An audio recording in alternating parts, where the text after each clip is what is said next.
Mesdames, Messieurs, chers amis, en vos titres et qualités.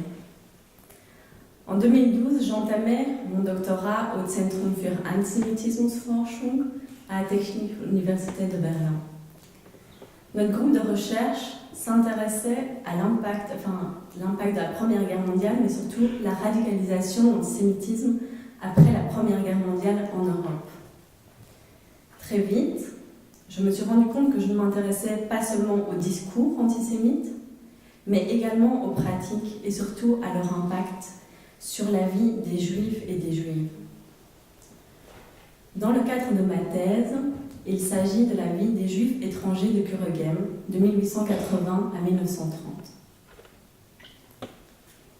Bien que ce soit inhabituel, parmi les historiens et historiennes, je suis convaincue qu'il importe d'indiquer les inspirations et expériences qui ont motivé mon intérêt pour mes questions de recherche. Cette conviction est le fruit d'une réflexion provoquée d'une part par le débat courant dans les post-colonial studies sur la légitimité de travailler sur l'histoire de l'Afrique en tant que blanc, et d'autre part du fait que beaucoup de personnes me posent des questions sur mes origines lorsqu'ils apprennent que je travaille sur l'antisémitisme. Le 23 novembre 2015, Natasha Kelly disait à son auditoire que c'était aux Africains d'écrire l'histoire de l'Afrique. Pour elle, le colonialisme a déjà causé suffisamment de dégâts pour que les Blancs continuent à s'approprier les savoirs sur l'Afrique en écrivant son histoire.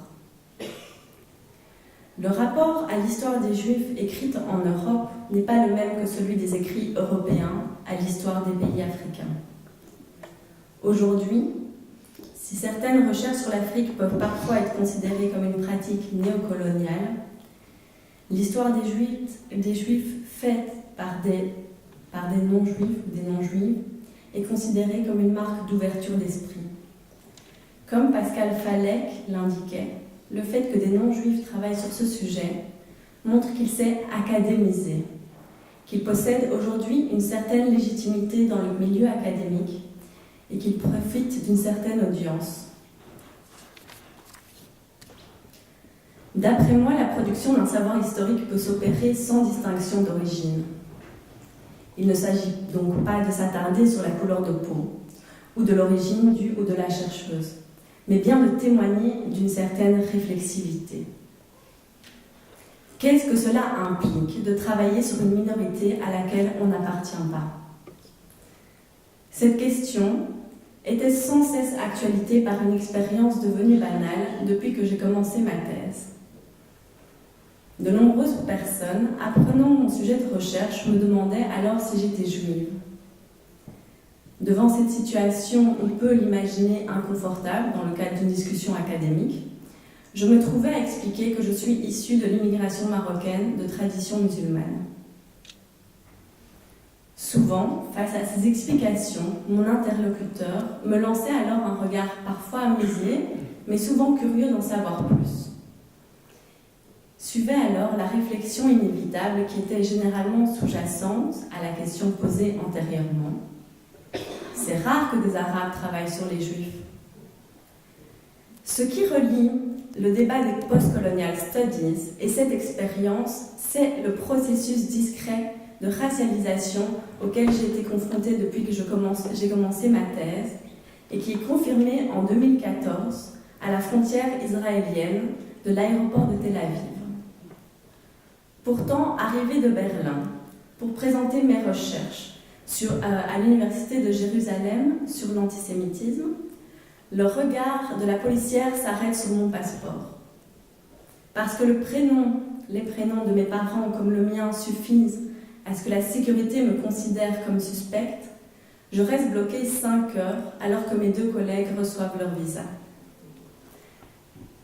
Comme les étrangers juifs de Kuregem, que je m'identifie ou non à mes origines, nationales ou religieuses, il y aura toujours d'autres personnes, pas pour autant mal intentionnées, qui m'identifieront à partir de ces origines et pourraient alors me stigmatiser.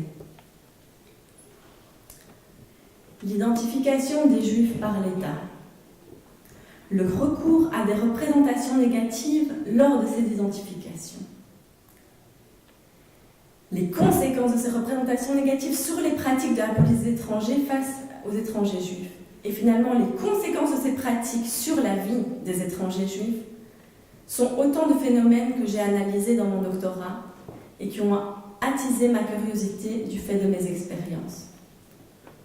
Dans ce contexte, comprenez que je suis particulièrement honorée que la Fondation Auschwitz me remette son prix.